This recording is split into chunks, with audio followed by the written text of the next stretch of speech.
morning and welcome back to the Legislative Minority segment of Live at the Legislature. Joining us this morning is Representative Bob McDermott from Eva Beach. He serves as a member of the House Select Committee on COVID-19 and was our guest last week too. Good morning, Rep. McDermott. How are you this morning? Hey, Kyle. Good morning. And first, a shout out to you and all the guys at Olelo, Mr. Graham, and everybody working so hard to put this on every week. Really appreciate it. They have no idea, the audience, what goes into this.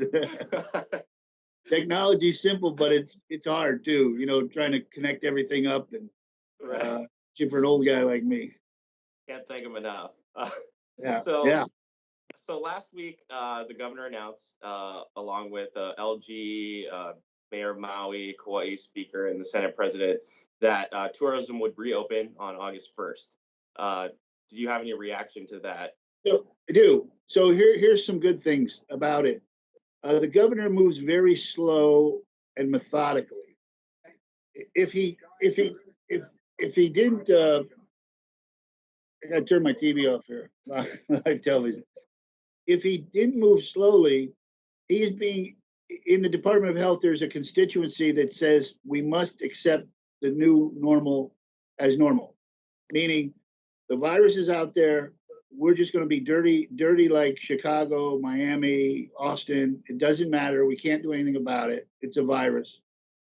There's another group led by Josh Green, who's been like John the Baptist in the wilderness from the beginning, speaking of we need to test 3 days prior. And of course, we agree with that. Gene and I do.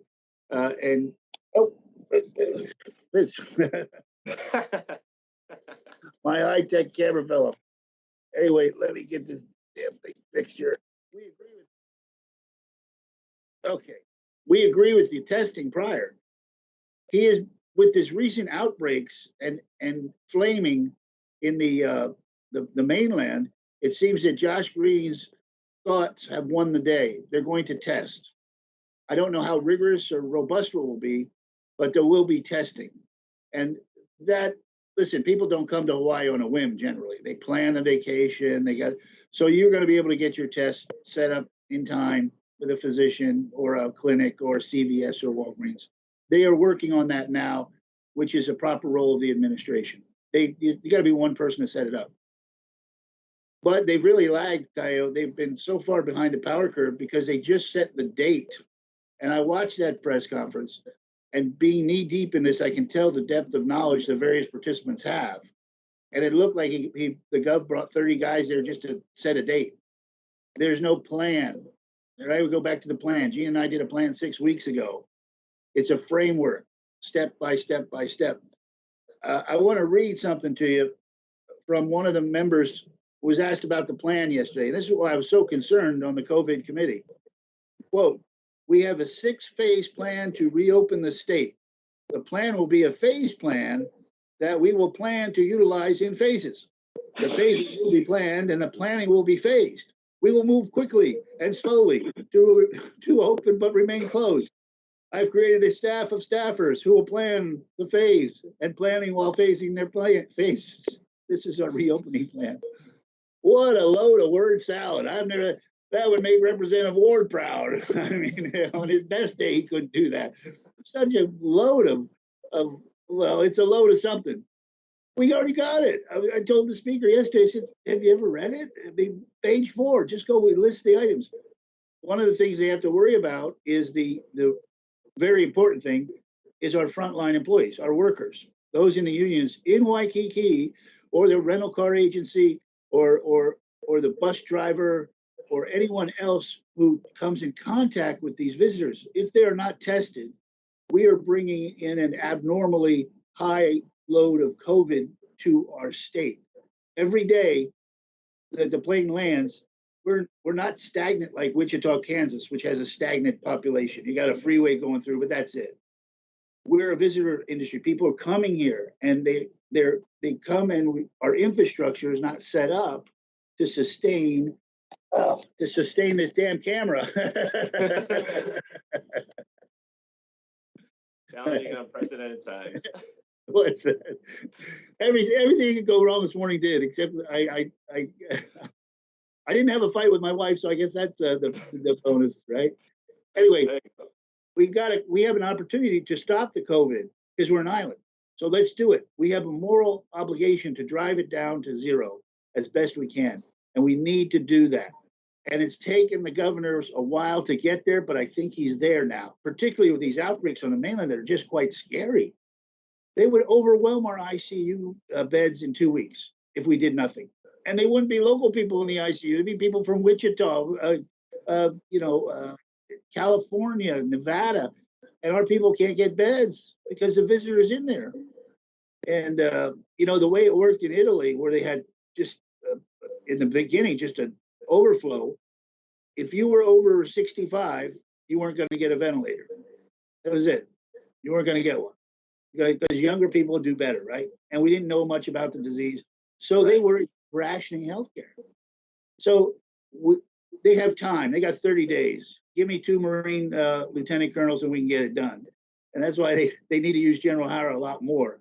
I think he should be running this and leading it because he can do things with the testing and arrivals at the airport. He has soldiers under his command that can help us with this pandemic. You don't have to worry about overtime and things of that nature. Right.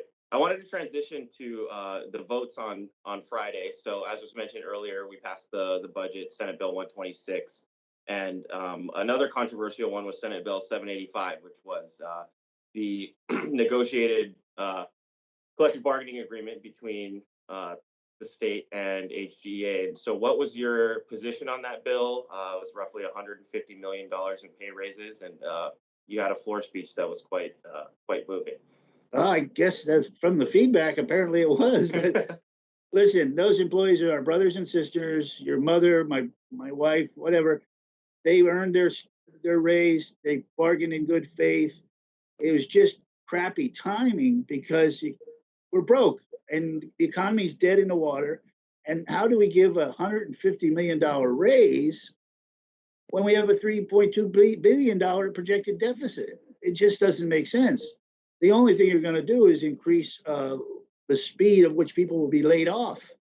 And the raises, they've earned them. I don't begrudge them.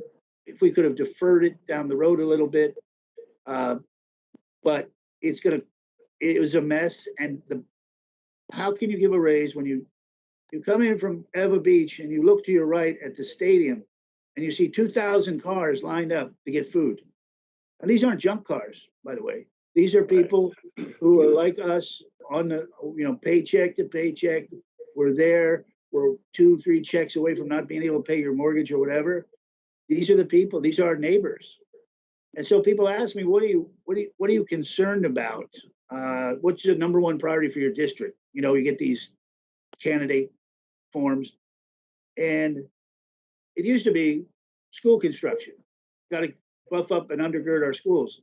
Now does my neighbor have health insurance? Does he have something to eat? That's the gravity of it. We're in a surreal time here, and I love my brothers and sisters, but now wasn't the time. It was just incorrect. Right. Yeah, challenging times indeed. Rep. McDermott, we are just out of time, but thank you again for joining us this week.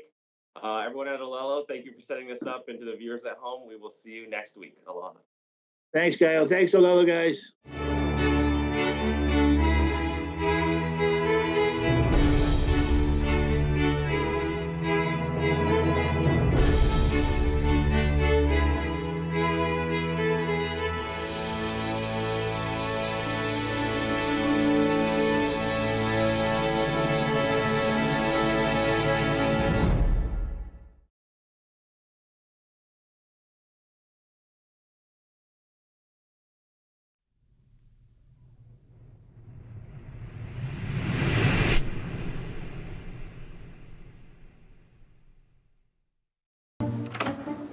What are you doing? We have to go. I'm gonna be late for work. It's Tuesday morning. I gotta record live at the legislature on Olelo. Senate and House leadership discussing what's happening at the state capitol. So just watch it on the news tonight. Come on, let's go. Hey, this is like getting the news before it's news. If only I could get this remote to work. There. Can we go now? No DVR? No problem. Watch Wednesday evenings at 7 p.m. on Channel 49.